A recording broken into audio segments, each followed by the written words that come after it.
Ang pag-verify ng GCash account para sa mga menor de edad, 12 hanggang 17 taong gulang ay tinatawag na *** GCash Junior. Medyo kakaiba ito sa regular na pag-verify dahil kakailanganin mo ng tulong ng iyong magulang o guardian at kailangang fully verified din ang GCash account ng magulang na mag-aaproba sa iyo. Narito ang mga hakbang at ang mga dapat mong ihanda. Mga dokumentong kailangan ihanda. Bago simulan ang proseso sa app, siguraduhin nasa tabi mo na ang mga sumusunod.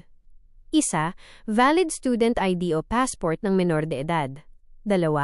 PSA birth certificate ng menor de edad para patunayan ang relasyon sa magulang. 3. GCash registered phone number ng iyong magulang o guardian, dapat fully verified ang account nila. Hakbang sa pag-verify ng GCash Junior. Simula ng verification sa phone ng menor de edad, buksan ang GCash app ng menor de edad, pumunta sa profile at itap ang Verify Now.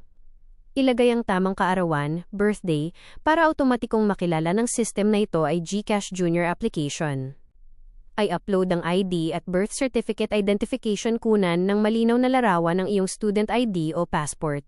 Pagkatapos ay hingi ng app na kunan din ng larawan ang iyong PSA birth certificate. Ilagay ang detalye ng magulang parents info, ilagay ang buong pangalan at ang eksaktong GCash mobile number ng iyong magulang o guardian. Tiyaking tama ito dahil makakatanggap sila ng text para aprubahan ang iyong account. Kumuha ng selfie scan, liveness scan, gawin ang selfie o face scan ng menor de edad para sa security verification. Sundin lang ang direksyon sa screen, gaya ng pagkurap o pagngiti. Pag-aproba ng magulang sa phone naman ng magulang, makakatanggap ang magulang ng SMS link o notification sa kanilang sariling GCash app.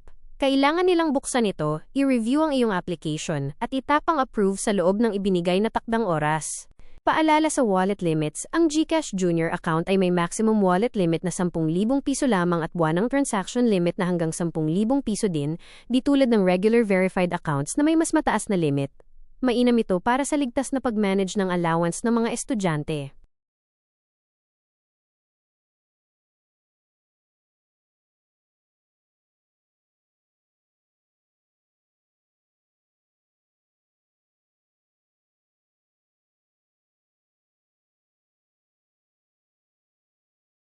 Kung lumipas na ang 72 oras o 3 araw at wala ka pa ring natatanggap na SMS o email notification, ibig sabihin ay maaaring nagkaroon ng system delay o may issue sa mga dokumentong ipinasa mo. Huwag mag-alala, hindi mo kailangang hulaan ang nangyari. Narito ang mga maaari mong gawin para mag-follow up. 1. Suriin ang status sa app, pinakamabilis. Bago ka kumontak sa customer service, buksan muna ang iyong GCash app. Pumunta sa profile, kanang bahagi sa ibaba. Tingnan ang tabi ng iyong pangalan.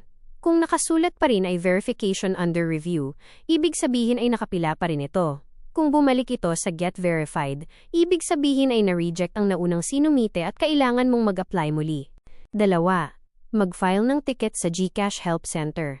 Ito ang pinakamainam na paraan para makakuha ng update mula sa kanilang support team. Sa iyong profile, itap ang help. Piliin ang chat with Gigi o itap ang submit a ticket. Piliin ang kategoryang may kaugnayan sa account verification. I-type ang detalye na lumampas na sa 72 oras ang iyong aplikasyon. Makakatanggap ka ng ticket number sa iyong email, itabi ito para sa tracking. 3. Tumawag sa GCash hotline.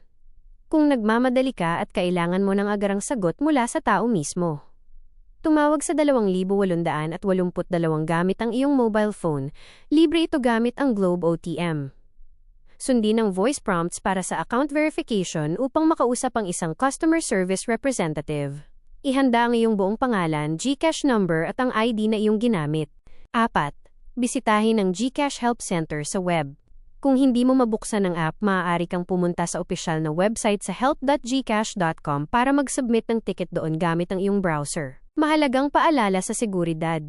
Mag-ingat sa mga peking Facebook pages, text messages o mga nagpapakilalang GCash agents sa social media na nag-aalok na mag-verify ng account mo kapalit ng bayad. Ang GCash verification ay libre. Huwag na huwag mong ibibigay ang iyong MPIN o ang OTP, one-time password kahit kanino dahil hinding-hindi ito hihingi ng tunay na GCash support.